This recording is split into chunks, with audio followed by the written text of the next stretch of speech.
सबको जय मसीह की। आज हम पढ़ेंगे लूका रचित सुसमाचार और उसका 13वां अध्याय। और इस अध्याय में हम पढ़ेंगे मन फिराओ या नाश हो, फल रहित अंजीर का पेड़ का दृष्टांत और सब्बत के दिन कुबड़ी स्त्री को अचंगा करना। और हम आज के वीडियो में देखेंगे राई के दाने का दृष्टांत, खमीर का दृष्टांत और सकेत द्वार कौन सा है, ये भी आज के वीडियो में देखेंगे। और हेरोदेस की शत्रुता और अंत में हम देखेंगे यरूशलेम के लिए विलाप। तो इससे पहले कि हम लूका रचित सुसमाचार और उसका 13वां अध्याय पढ़ना शुरू करें, आइए आज के इस वीडियो के लिए, आज के वचनों के लिए हम प्रार्थना करते हैं। थोड़ी देर के लिए अपने सिरों को झुकाइए, आंखों को बंद कीजिए। आइए आज के वचन के लिए प्रार्थना करें। रब्बा पिता प्यारे सुनी खुदावंदा, तेरा धन्यवाद करते हैं इस दिन के लिए, समय के लिए जो बख्शा। तू राजाओं का राजा, प्रभु का प्रभु, महान है, महान परमेश्वर है खुदावंदा। आज हम पढ़ने जा रहे हैं लूका रचित सुसमाचार उसका 13वां अध्याय खुदावंदा। आज के इस अध्याय के द्वारा जो वचन पढ़े जाए, इनके द्वारा एक एक भाई बहन जो इस वीडियो को देख रहा है, ब्लेसिंग देना खुदावंदा। विशेष रूप से उन लोगों को ब्लेसिंग देना जो कि आज के इस पूरे वीडियो को देखे खुदावंदा और इस पूरे अध्याय को खुदावंदा सुने और समझे खुदावंदा। ओ महान परमेश्वर, दया के सागर, धन्यवाद धन्यवाद धन्यवाद धन्यवाद धन्यवाद धन्यवाद। यीशु मसीह नासरी के नाम से इस दुआ को मांगते हैं, सुन और कबूल कर, आमीन। तो आइए शुरू करते हैं लूका रचित सुसमाचार उसका 13वां अध्याय। और इसकी पहली जो आयत है उसका शीर्षक है मन फिराओ या नाश हो। दो ही ऑप्शन इसके अंदर दिए गए हैं कि या तो मन फिरा लो या फिर नाश हो जाओ। देखते हैं क्या कहते हैं इसके बारे में। उस समय कुछ लोग आ पहुंचे और उससे उन गलीलियों की चर्चा करने लगे जिनका लहू पिलातुस ने उन्हीं की बलिदानों के साथ मिलाया था। यह सुन उसने इसके उत्तर में कहा, क्या तुम समझते हो कि ये गलीली और सब गलीलियों से अधिक पापी थे कि उन पर ऐसी विपत्ति पड़ी? मैं तुमसे कहता हूं कि नहीं, परंतु यदि तुम मन न फिराओ तो तुम सब भी इसी रीति से नष्ट हो जाओगे। या क्या तुम समझते हो कि वे 18 जन जिन पर शिलोह का गुम्मट गिरा और वे दबकर मर गए, यरूशलेम के और सब रहने वालों से अधिक अपराधी थे? मैं तुमसे कहता हूं कि नहीं, परंतु यदि मन न फिराओ तो तुम भी इसी रीति से नष्ट हो जाओगे। कहने का मतलब यह है कि यीशु मसीह हमें यहाँ बताते हैं कि जो सदोम और अमोरा के अंदर जो लोग मारे गए वो है, या फिर नूह के समय जो लोग मारे गए थे जल प्रलय के द्वारा, ठीक है, वो लोग हैं, वो बहुत ज्यादा पापी नहीं थे जितने पापी आज के समय में हैं। इसी प्रकार दो उदाहरण और भी यीशु मसीह ने यहाँ पर दिए हैं कि वो इतने ज्यादा गुनाहगार नहीं थे कि आज के लोगों में ऐसे गुनाह नहीं पनपते हैं। जैसे गुनाह आज के लोगों में पनपते हैं, सेम वैसे ही उस समय के लोगों में पनपते थे और वो नष्ट हो गए थे। और तुम्हें भी खुश होने की जरूरत नहीं है, क्योंकि यदि तुमने भी नीनवे के लोगों की तरह मन नहीं फैलाया तो तुम भी सदोम और अमोरा का जिस प्रकार से विनाश हुआ था, या फिर नूह के समय जिस प्रकार से जल प्रलय हुआ था, सेम इसी रीति से नष्ट कर दिए जाओगे। तो इसलिए इन सब बातों से बचना है, आने वाली पीड़ाओं से बचना है, तो मन फिराओ और यीशु के नाम का बपतिस्मा लो। और हम आ गए हैं 6ठी आयत में, और यहाँ पर लिखा है फल रहित अंजीर के पेड़ का दृष्टांत। फिर उसने यह दृष्टांत भी कहा। इसके बाद यीशु ने एक और भी कहानी कही। किसी की अंगूर की बारी में एक अंजीर का पेड़ हुआ था। वह उसमें फल ढूंढने आया परंतु न पाया। तब उसने बारी के रखवाले से कहा, देख, 3 वर्ष से मैं इस अंजीर के पेड़ में फल ढूंढता आया हूं, परंतु नहीं पाता। इसे काट डाल की यह भूमि को क्यों रोके रहे? उसने उसको उत्तर दिया, हे स्वामी, इसे इस वर्ष और रहने दे कि मैं इसके चारों ओर खोदकर खाद डालूं। यदि आगे को फसल लगी तो भला, नहीं तो मैं काट डालो। तो यहाँ पर यीशु मसीह एक उदाहरण देते हैं कि एक बड़ा किसान है, वो खेत में जाता है और अंजीर के पेड़ के पास जाता है। अंजीर के पेड़ के पास जाता है एक बड़ा किसान है और उसमें फल ढूंढने लगता है, लेकिन उसमें फल थे ही नहीं।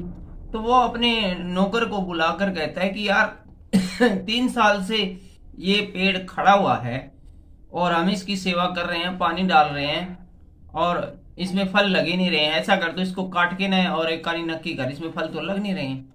तो वो किसान का नौकर बड़ा समझदार था, वो कहता है कि मालिक 1 साल और देख ले, ठीक है, इसमें आप ये करते हैं और दवाई पानी स्प्रे करते हैं, खाद खूद और डाल के देखते हैं, पानी पूनी और लगा के देखते हैं, जब की बार फल लग गए तो ठीक है, नहीं तो इसको काट के आप इसको बाहर फेंक देंगे, इसकी लकड़ियों को जला लेंगे, जगह भी क्यों रोक के बगैर बात की। कहने का मतलब ये है कि यदि हम मन नहीं फहराएंगे, बार बार परमेश्वर हमें किसी न किसी माध्यम से मन फिराव का सुसमाचार देता है। इसमें जब आप ये वीडियो देख रहे हैं तो इस वीडियो के द्वारा परमेश्वर आपको मन फिराव का आपको समाचार दे रहे हैं। और बार बार हमें ये जरूरी नहीं कि अवसर मिलता रहे कि कोई न कोई आकर हमें चेताता रहे, बताता रहे कि मन फिराओ और परमेश्वर के नाम की महिमा करो, अपने पापों से तौबा करो। और बार बार बताता भी रहा कि हो सकता है कि एक समय बाद परमेश्वर देखे कि ये बंदा तो तस से मस हो ही नहीं रहा है, अपनी लाइफ को चेंज कर ही नहीं रहा है, चलो छोड़ो इसको, क्यों इसके ऊपर टाइम बर्बाद करते हैं। उन लोगों को जो कि इससे ज्यादा पापी है उन पर ट्राई करके देखते हैं, उनको समझाते हैं, हो सकता है वो समझे और उस समझ के द्वारा वो फल लाए और जीवन के जो फल है उसमें से खाए और जीवन की पुस्तक में अपना नाम लिखवाएं। 10वीं आयत में आ गए हैं और यहाँ का शीर्षक है सब्बत के दिन कुबड़ी स्त्री को चंगा करना। सब्बत के दिन कुबड़ी स्त्री को चंगा। सब्बत का दिन मतलब विश्राम का दिन, जिसे कि हम संडे कहते हैं। सब्बत के दिन यीशु एक आराधनालय में उपदेश कर रहा था। वहां एक स्त्री थी जिसे 18 वर्ष से एक दुर्लभ करने वाली दुष्ट आत्मा लगी थी और वह कुबड़ी हो गई थी और किसी रीति से सीधी नहीं हो सकती थी। तो यहाँ पर देखते हैं कि यीशु मसीह संडे के दिन है, प्रवचन कर रहे थे एक चर्च के अंदर। वहां पर एक स्त्री आती है जो कि बहुत लंबाई थी और एक दुष्ट आत्मा ने उसे इतना सताया, इतना पीड़ित किया, इतना दुर्लभ किया, इतना कमजोर कर दिया कि वो उसकी कमर है झुक गई, वो कुबड़ी हो गई थी और किसी भी रीति से ठीक नहीं हो पा रही थी। यीशु ने उसे देखकर बुलाया और कहा, हे नारी, तू अपनी दुर्बलता से छूट गई। तब उसने उस पर हाथ रखे और वह तुरंत सीधी हो गई और परमेश्वर की बड़ाई करने लगी। कितना बड़ा चमत्कार है। एक बहुत लंबी स्त्री जो कि कुबड़ी हो गई थी, यीशु मसीह ने उसको कहा कि हे नारी, तू अपनी दुर्बलता से छूट गई, और उसी घड़ी वो सीधी खड़ी हो गई और तुरंत परमेश्वर की बड़ाई करने लगी। यहाँ पर एक ध्यान देने योग्य बात है, पूरी बाइबल के हम अंदर देखते हैं कि जब जब भी किसी को शिफा मिली है और कोई उसकी इच्छा पूरी हुई है या परमेश्वर ने किसी के साथ भलाई की है, तो हमेशा उसने परमेश्वर की बड़ाई की है। हमें भी इस बात को याद रखना है और जब जब भी हमें कोई शिफा मिलती है, कोई बहुत अच्छा हमारे साथ होता है और वो परमेश्वर की ओर से होता है, तो हमें परमेश्वर का धन्यवाद है वो बड़ाई कर कर देना है। इसलिए कि यीशु ने सब्बत के दिन उसे अच्छा किया था। आराधनालय का सरदार ऋषियाकर लोगों से कहने लगा, जो आराधनालय का जो चर्च का जो मेन पास्टर था उसको ये बात बुरी लगी कि संडे के दिन आराधनालय में इसने एक स्त्री को चंगा किया और वह लोगों से कहने लगा, 6 दिन है जिनमें काम करना चाहिए, अतः उन्हीं दिनों में आकर चंगे हो, परंतु सब्बत के दिन। वो यीशु मसीह से उसने कहा नहीं, लोगों से कहा भाई ऐसा है, किसी को चंगा होना है तो बाकी 6 दिन होते हैं ना, उसमें जो काम करने के दिन होते हैं वहां उस दिन आगे चंगे होया करो, संडे के दिन मत होया करो। यह सुनकर यीशु ने उत्तर दिया, हे कपटियो, क्या सब्बत के दिन तुम में से हर एक अपने बैल या गधे को थान से खोलकर पानी पिलाने नहीं ले जाते हो? तो क्या उचित न था कि यह जो स्त्री अब्राहम की बेटी है, जिसे शैतान ने 18 वर्ष से बांध रखा था शब्बत के दिन इस बंधन से छुड़ाई जाती। जब उसने ये बातें कही तो उसके सब विरोधी लज्जित हो गए और सारी भीड़ उन महिमा के कामों से जो वह करता था आनंदित हुई। तो यीशु मसीह यहाँ बताते हैं कि जब सब्बत के दिन ऐसा कौन है जो अपने बैलों को पानी नहीं पिलाता है। यदि तुम अपने बैलों को पानी पिलाते हो तो ये भी काम करना हो गया। ये काम भी मत किया करो तुम अपने बच्चों को रोटी भी मत खाने को दिया करो और खुद भी मत खाया करो और अपने और जरूरी काम भी मत करो। तुम अपने तो सारे जरूरी काम करते हो, लेकिन कोई अच्छाई भलाई का काम, एक स्त्री जो 18 वर्ष से कुबड़ी थी, अब्राहम की बेटी जो थी, और उसके साथ इतने बड़े कष्ट से छुटकारा मिल गया, तो तुम्हें बजाय खुशी मनाने की और यहाँ पर फरी का ज्ञान है वो झाड़ रहे हो। इसलिए कुछ सोच समझ कर कुछ बोला करो। और आगे हम देखते हैं राई के दाने का दृष्टांत। फिर यीशु ने कहा, परमेश्वर का राज्य किसके समान है और मैं उसकी महिमा किससे दूं? वह राई के दाने के समान है जिसे किसी मनुष्य ने लेकर अपने बारी में बोया, अर्थात अपने खेत में बोया, और यह बढ़कर पेड़ हो गया और आकाश के पक्षियों ने उसकी डालियों पर बसेरा किया। तो यहाँ पर परमेश्वर के राज्य की जो तुलना है यीशु मसीह जी है वो एक राई के दाने से कर रहे हैं। बताते हैं कि राई का दाना बहुत ही छोटा होता है, बहुत ज्यादा छोटा, सब बीजों में छोटा होता है। एक किसान ने उसे अपने खेत में बोया, वो उसका बीज तो बहुत छोटा था, लेकिन वो बढ़ते बढ़ते बढ़ते इतना बड़ा हो गया कि बाकी सब पेड़ों से बड़ा दिखने लगा और आकाश के पक्षियों ने उसके ऊपर घोंसला बसाकर अपना वहां पर घर बसाया। तो इसी प्रकार से जो छोटी छोटी बातें हम परमेश्वर के वचन से सुनते हैं वो एक्चुअल में बहुत बड़ी है और हमारे जीवन में बड़ा कार्य करती है। और हम 20वीं आयत में देखते हैं खमीर का दृष्टांत। फिर यीशु ने कहा, मैं परमेश्वर के राज्य की उपमा किससे दूं? वह खमीर के समान है जिसको किसी स्त्री ने लेकर 3 पसेरी आटे में मिलाया और होते होते सब आटा खमीर हो गया। तो इस यहाँ पर एक और उदाहरण देते हैं कि खमीर है वो यदि थोड़ा सा भी मिला दिया जाए आटे में और जब आटे को गूंथा जाता है तो वो पूरा आटा ही खमीर बन जाता है। ऐसे ही जब एक छोटा सा वचन हमारे जीवन में कार्य करता है तो हमारा पूरा जीवन ही बदल जाता है। और आगे हम देखते हैं 22वीं आयत में है सकेत द्वार के बारे में। वह नगर नगर और गांव गांव होकर उपदेश करता हुआ यरूशलेम की ओर जा रहा था। तो इन सब बातों के बाद में यीशु मसीह है वो नगर नगर शहर शहरों में प्रचार प्रसार कर कर परमेश्वर के नाम का, उसके बाद यरूशलेम की ओर जा रहे हैं। तो किसी ने उससे पूछा, हे प्रभु, क्या उद्धार पाने वाले थोड़े हैं? तो यीशु ने उससे कहा, सकेत द्वार से प्रवेश करने का यत्न करो, क्योंकि मैं तुमसे कहता हूं कि बहुत से प्रवेश करना चाहेंगे और न कर सकेंगे। जब घर का स्वामी उठकर द्वार बंद कर चुका हो और तुम बाहर खड़े हुए द्वार खटखटाकर कहने लगो, हे प्रभु, हमारे लिए खोल दे, और वह उत्तर दे, मैं तुम्हें नहीं जानता, तुम कहाँ के हो? तब तुम कहने लगोगे, हमने तेरे सामने खाया पिया और तूने हमारे बाजारों में उपदेश किया।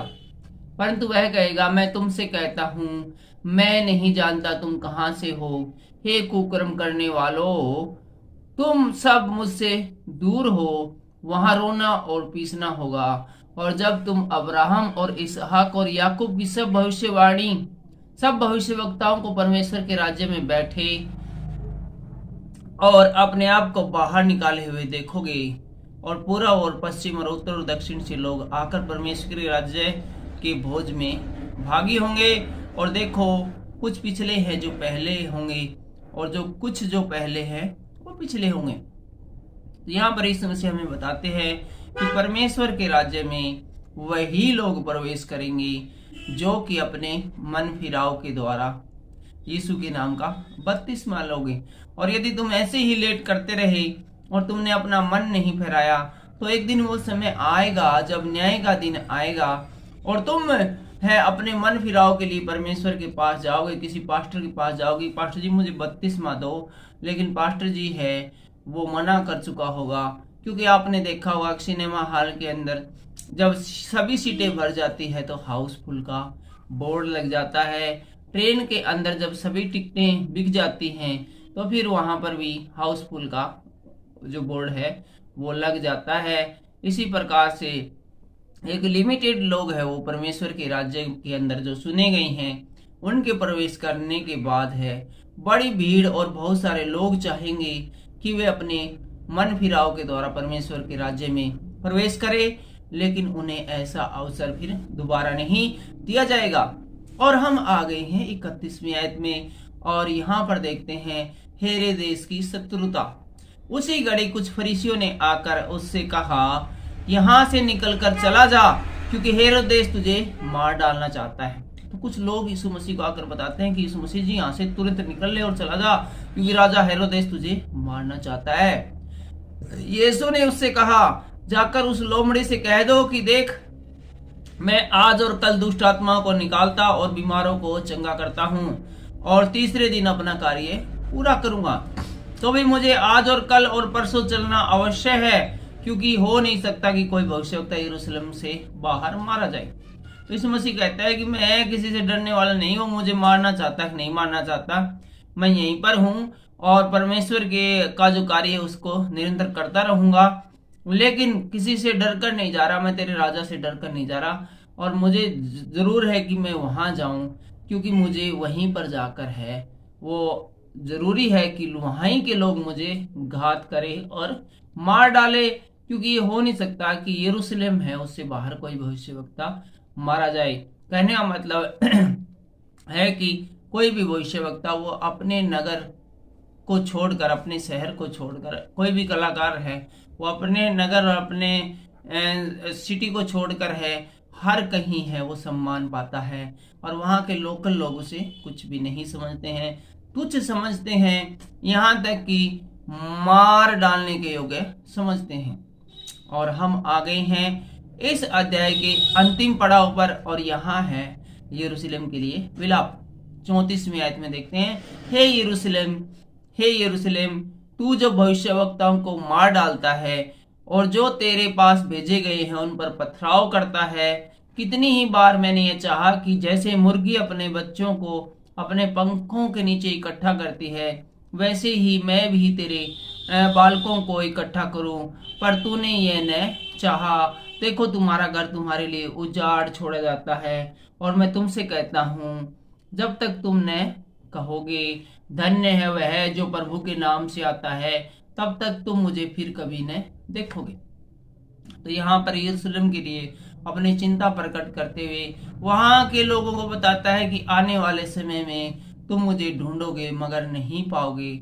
और सबसे ज्यादा विलाप है वो यहीं पर किया जाएगा।